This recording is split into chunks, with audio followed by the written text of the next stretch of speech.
Hello and welcome to Spotlight to Panama. Today I'm joined by Fernando Calcagno, a proud Panamanian who spent many years abroad, but felt the undeniable call to return to his roots. Now he shares Panama's magic through immersive and meaningful tours. Today we'll be focusing on Gamboa, a place full of rich nature and quiet beauty.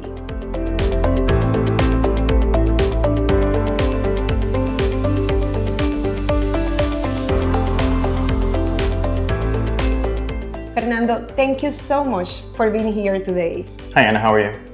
Good, happy to have you here. I'm happy to be here. Tell us a bit about your experience abroad and what inspired your return to Panama. Okay, I would describe my experience outside as relationally cold and distant with people. And that was really difficult for me for many years. So after I think 16 or 17 years outside, I decided to come back to close relationships, to warm relationships, and to my Panamanian roots. And that's what I found here for the last 4 months since my return. How many years do you spend abroad? I spent 8 years in the United States, 1 year in Argentina, and eight more years in Hungary. Wow, a little bit of everything. Yeah. Why did you decide to make Gamboa a centerpiece of your experiences? I have to go back to an experience that I had in 2015 where I was house sitting for my pastor for about a month. And I've heard at that point about Gamboa, okay, but I was never there until that point. And for that month, I realized that there's a piece of Panama outside the city where you can find peace and relaxation.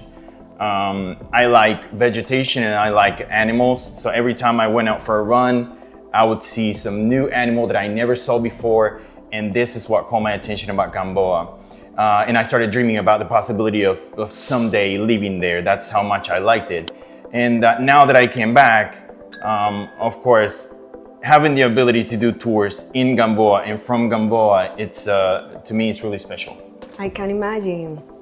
For those who have never been, how would you describe Gamboa? What makes it so special within Panama? What's special about Gamboa is the fact that it's really close to the city, and it still gives you a sense of disconnection from the busyness of the city. Totally. You know, traffic, you name it. Panama it's full of people, cars, people honking, people walking, pollution, and in just 40 minutes you're outside with nature, with animals, and not even realizing that you're here in Panama. So that's what's special about this place. Tell me more about the charm of Gamboa. For me, the charm about Gamboa is the fact that it's a town that kind of stayed back in time, but still is relevant today because of the tourism and the jungle and the animals and all the companies that are present there, exploiting the tourism, the ecotourism. But still, it hasn't been invaded by investors, and that's part of the charm about Gamboa, the mysticism around it, that how more people are not coming to this place. Agree. Tell us about the kind of tours you offer in Gamboa. I have two different kinds of tours from Gamboa.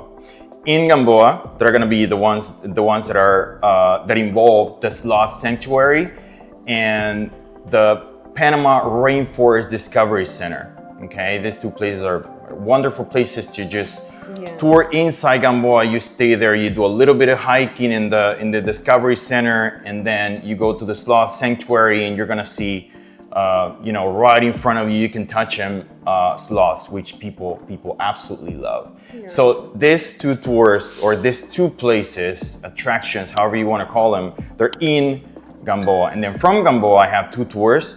One that goes along the Panama Canal. You go outside to the point that you have a few meters from you, you have huge ships with containers. And then we ride along it on a boat, and then we reach a group of islands where we're gonna see different wildlife, including monkeys that are gonna be interacting with you, which is one of the big attractions. I understand that you also visit the Ember community. Tell us about that. Yeah, from Gamboa we can visit one Ember community. It's a smaller community, it's a smaller tour, it's the one without the waterfall, but you can still get immersed into the simplicity of their lives. Yeah. You can know about history, about dance, about handcrafts, and about the famous tattoos. But this is the short one. This is not the really long one where you go and hike to the waterfall. Okay. But it's still interesting, and for a one-day trip, it's enough. Beyond Gamboa, what other tours do you provide that showcase the diverse experiences Panama has to offer? So I have to mention three.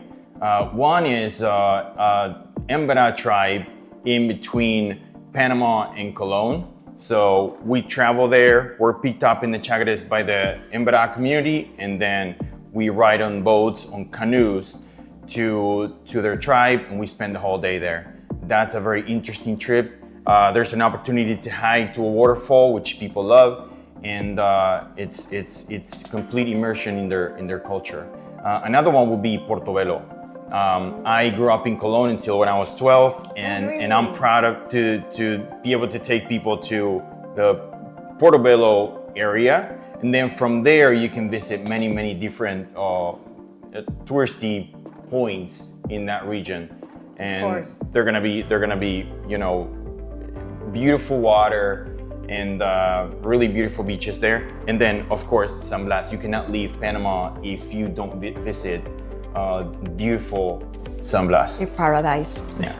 Fernando's story is a beautiful reminder that Panama is more than just a place.